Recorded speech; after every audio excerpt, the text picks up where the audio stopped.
everyone, Namaskar. So today we are here with one more question on Fourier transform, somewhat related to what we have done a very important question previously, which was to find the Fourier cosine transform of 1 upon 1 plus x square, and hence we evaluated the Fourier sine transform of x upon 1 plus x square. So if you haven't solved that, go and solve that because that is a very important question. And similar on similar note, this question is also there. So let's solve this. So they are asking us to find the Fourier sine transform. Okay. So Fourier sine transform of f of x will come out to be a function of s, and how is it evaluated? कैसे find करते हैं? 0 to infinity fx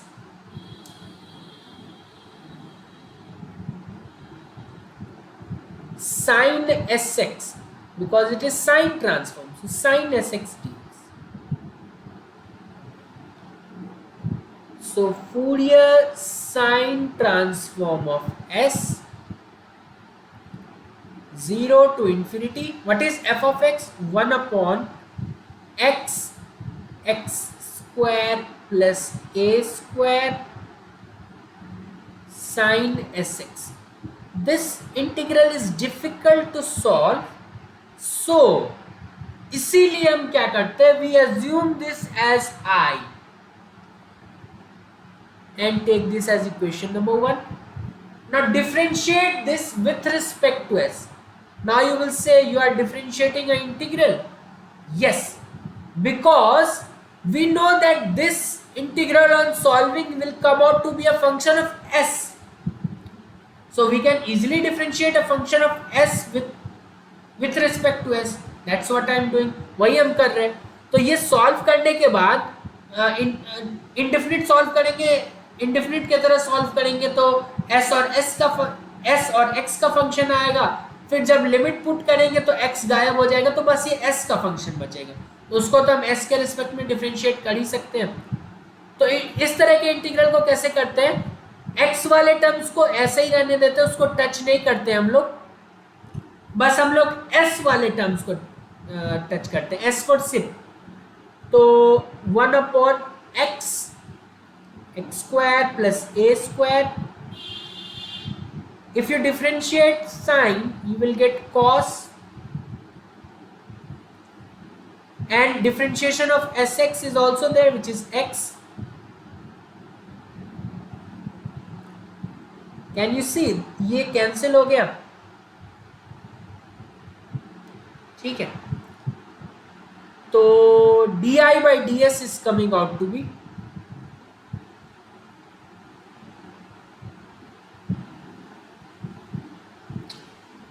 so x cancelling s, was it required? Just wait.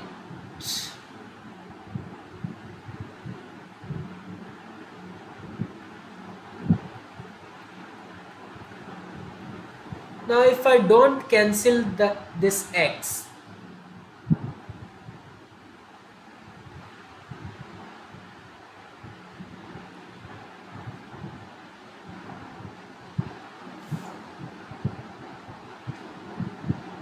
then this x will come here. Now in the same step, multiply by 1x and divide by 1x. So this becomes something like this. So your di by ds is integral from 0 to infinity.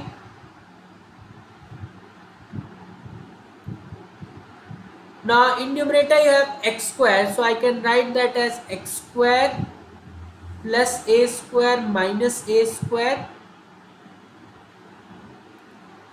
divided by x square plus a square.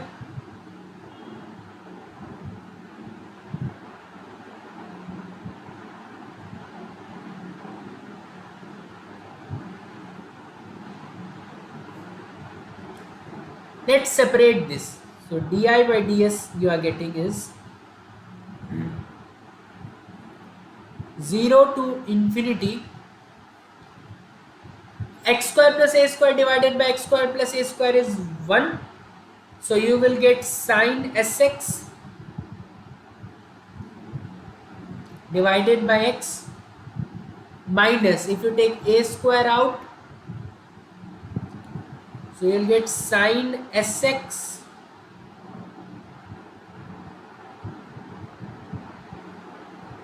divided by x square plus a square, and 1x is also there. Fine. So now if I see this integral,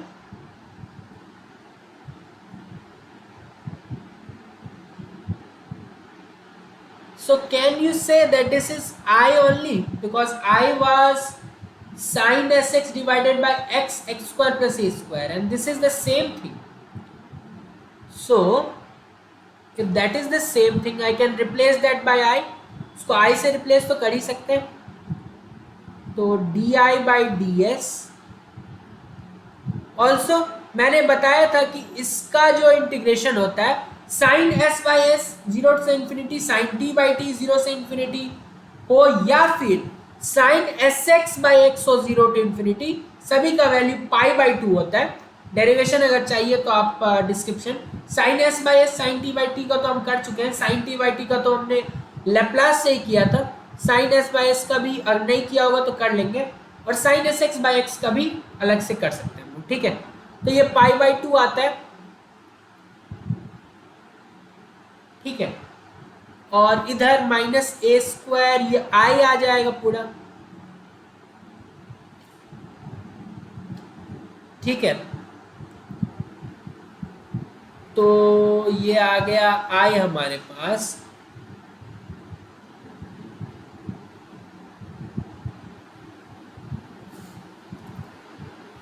तो इस पाई by 2 का क्या करना है अभी. D I by D S तो आ ही गया. आप इसको एक बार और अगर करेंगे तो कॉस में आ जाएगा. ठीक है, यहाँ पे किसी तरह से d two i by D s square आना चाहिए था. तो इसको बैक ट्रैक करके देखते, कहीं हमने हो सकता है दिक्कत किया हो. तो यहाँ पे x, तो जब इसको डिफरेंशिएट करेंगे तो हमारे पास x cos x डिवाइडेड कुछ इस तरीके का आया होगा. देखते हैं क्या आया था. ऐसा कुछ आया था. ठीक है, एक x नीचे भी था पहले से ही, तो चलो उसको कैंसिल ही कर देते हैं. कैंसिल किया तो D I by D S क्या आ गया,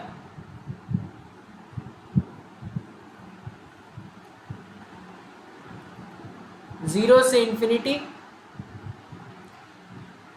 cos 1 upon X square plus ए स्क्वायर कॉस एस एक्स. ठीक है, क्लियर है. अच्छा, अब इसको दोबारा से डिफरेंशिएट करते हैं. तो d two i by D s square, इसको इक्वेशन 1 मान लेते हैं. 1 या 2, दोबारा डिफरेंशिएट करेंगे तो फिर से वही बात, एस वाले टर्म्स पे ही ध्यान देना है हमें, क्योंकि एस के रिस्पेक्ट में कर रहे हैं. कॉस का derivative minus sine S x divided by, यहाँ पे सॉरी क्योंकि डिफरेंशिएट कर रहे हैं तो मल्टीप्लाइड बाई 1x हो जाएगा. फिर से वही काम, एक x से मल्टीप्लाई एक x से डिवाइड, ठीक है, ये dx, तो d2i माइनस ऊपर एक्स स्क्वायर प्लस ए स्क्वायर माइनस ए स्क्वायर कर लेते हैं,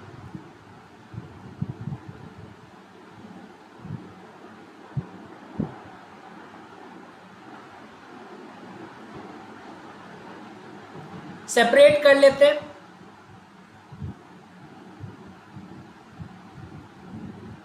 माइनस एक्स स्क्वायर प्लस ए स्क्वायर कैंसिल हो जाएगा, 0 to infinity sine S x by X आ रहा है, और माइनस माइनस प्लस ए स्क्वायर बाहर, 0 से लेके infinity sine S x by x x square plus A square आ रहा है।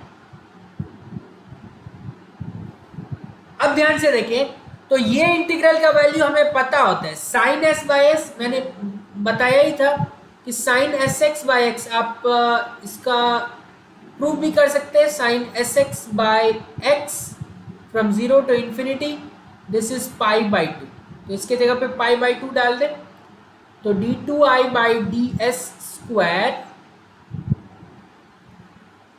बराबर माइनस का पाई बाई 2 आएगा। ठीक है, अब ध्यान से देखिए, तो ये sine S x by x x square plus A square देखा हुआ लग रहा है, क्योंकि ये आई ही था हमारे पास, तो इसके जगह पे आई रख देते, तो ए square times I,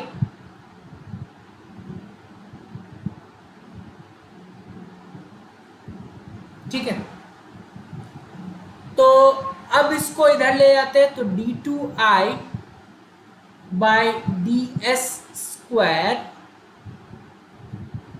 plus A square i, sorry minus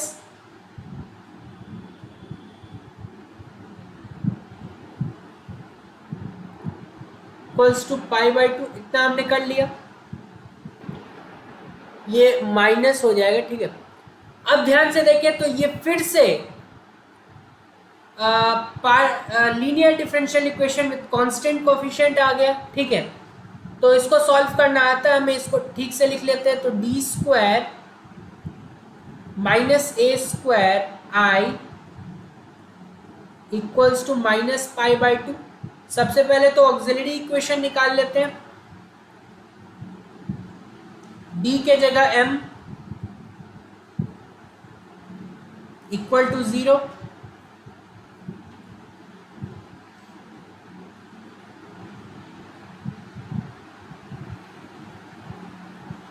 plus minus a आ गया, यहां से हम कॉम्प्लीमेंट्री फंक्शन तक पहुंच सकते हैं, which is c1 e power,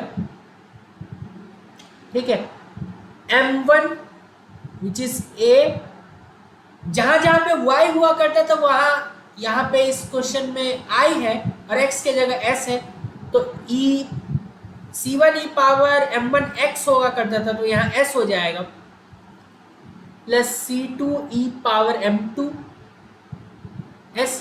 ठीक है, pi इस केस में क्या हो जाएगा, 1 upon F of D, 1 upon D square minus A square, pi by 2 है माइनस साइन के साथ। ठीक है, तो ऐसा करते हैं, पाई बाई 2 को अगर हम बाहर लिख लें,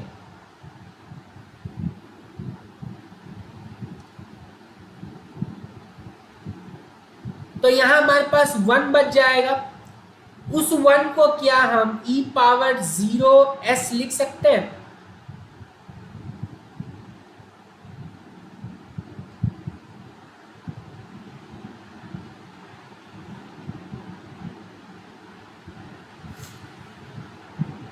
ठीक है। अब e पावर ax वाले का कैसे निकालते थे हम पर्टिकुलर इंटीग्रल, जहां जहां d है वहां वहां a डाल देना होता था, मतलब a मतलब जो भी x के साथ होता था, x के जगह यहाँ s है तो जो भी s के साथ है वो डालना है, तो 0 डाल दो d के जगह, तो माइनस पाई बाई 2 डी के जगह 0 डालेंगे तो इधर से ये आएगा बस, और ये तो फिर से 1 लिख सकते हैं आप इसको, minus minus cancel, P I क्या आ गया हमारे पास, पाई बाई 2a²। तो फाइनल y के जगह i है तो y equals to C F plus P I होता है, तो सी एफ आ गया c1 e पावर as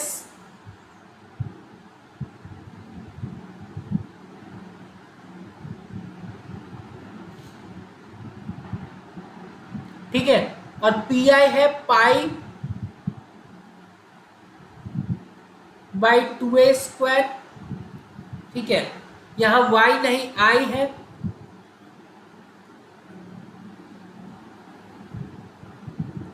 ठीक है। अब क्या करना होगा हमें, C1 और C2 का वैल्यू तो निकालना होगा, ठीक है। तो इसके लिए क्या कर सकते हैं,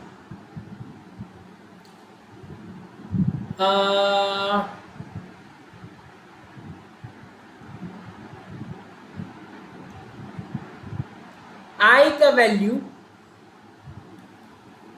S इक्वल्स टू 0 पे क्या आ रहा है,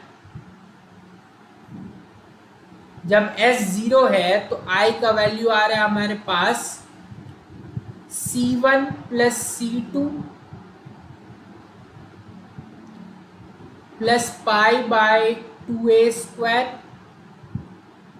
ठीक है, और I का value S equals to 0 initial expression से भी निकाल लेते हैं, तो यही था I, इसमें S इक्वल्स टू 0 रखें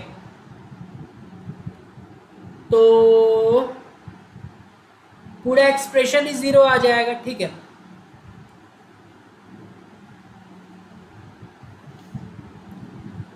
तो 0 equals to C1 plus C2 plus pi by 2a², दोनों जगह 0 रखा, एक्सप्रेशन में भी और यहाँ पे भी। तो यहाँ से C1 प्लस C2 का वैल्यू आ गया माइनस पाई बाई 2a²। अब एक माइनस वाला कॉम्बिनेशन भी जनरेट करना चाहते हैं तो उसके लिए डी बाई डी एस निकाल लेते हैं, तो इसके लिए इसको s के रिस्पेक्ट में डिफरेंशिएट करेंगे तो C1 e पावर as और इंटू a आएगा C2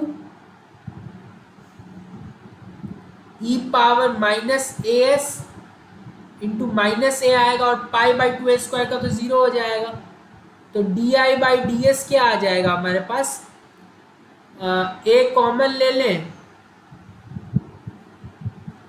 तो C1 e पावर as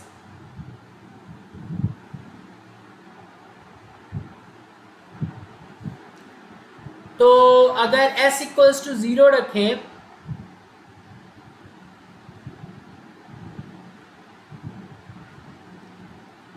तो इसका वैल्यू क्या आ रहा है हमारे पास, ये जाएगा तो a times C1 minus C2। अच्छा, ये D I by D S S equals to 0 रखने पे इनिशियल एक्सप्रेशन में क्या आ रहा है, D I by D S तो यही है हमारे पास, इसमें एस इक्वल्स टू 0 रखे तो 1/x² प्लस a² 0 से इंफिनिटी। अच्छा, D I by D S S equals to 0 पे आ रहा है 0 से infinity 1/x² plus a² dx, तो ये हो जाएगा 1/a tan inverse x by a from 0 to infinity, infinity रखेंगे x के जगह तो tan inverse infinity pi by 2 होता है, 0 रखेंगे तो 0, तो ये आएगा पाई बाई 2a। ठीक है, तो D I by D S का वैल्यू पाई बाई 2a आ गया, और ये इक्वल है a C1 माइनस C2, तो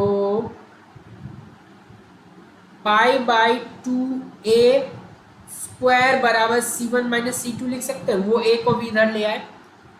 ठीक है, और C1 प्लस C2 का वैल्यू क्या आया था, माइनस पाई बाई 2a²,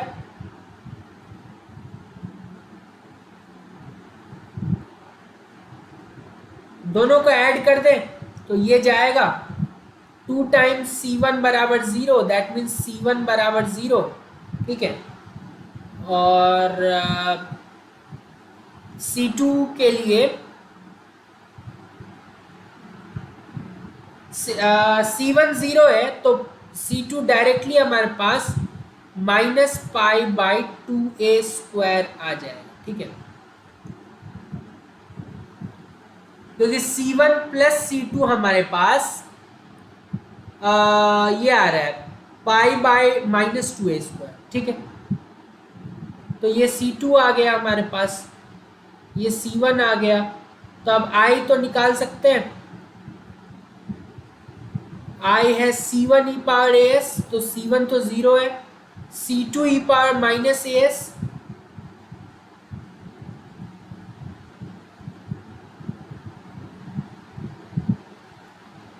और प्लस π/2a²।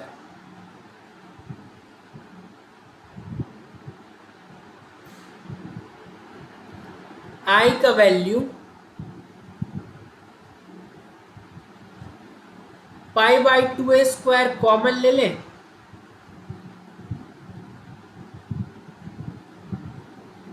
अंदर माइनस ई पावर 1 माइनस ई पावर माइनस ए ऐसे लिख देते हैं उसको। और आई ही क्या था, आई ही था, तो Fourier sign transform of F of x वो आ गया π/2a², दैट्स इट, ठीक है। कैपिटल एफ ऑफ एक्स था, कोई दिक्कत नहीं है।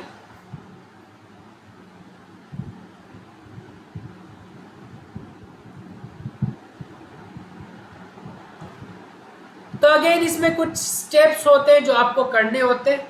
पहला काम तो होता है कि इंटीग्रेशन सॉल्व नहीं हो पा रहा होता तो आई मान लेते हैं, एक बार डिफरेंशिएट करते हैं तो राइट हैंड साइड में आई वाला टर्म नहीं आता, फिर दोबारा डिफरेंशिएट करते हैं तो राइट हैंड साइड में आई वाला टर्म आ जाता है।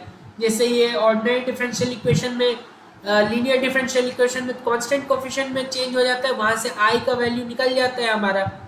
उसके बाद सॉल्व करके C1 C2 में आई का अच्छा वैल्यू निकाल लेते हैं। जब आई आ गया तो बस हमारा क्वेश्चन सॉल्व हो गया। तो ऐसे ही होते हैं क्वेश्चन। एक और क्वेश्चन मैंने बताया था कि इस तरीके का सॉल्व किया, तो वो भी जाके आप देख ले तो ये आपको क्लियर हो जाएगा।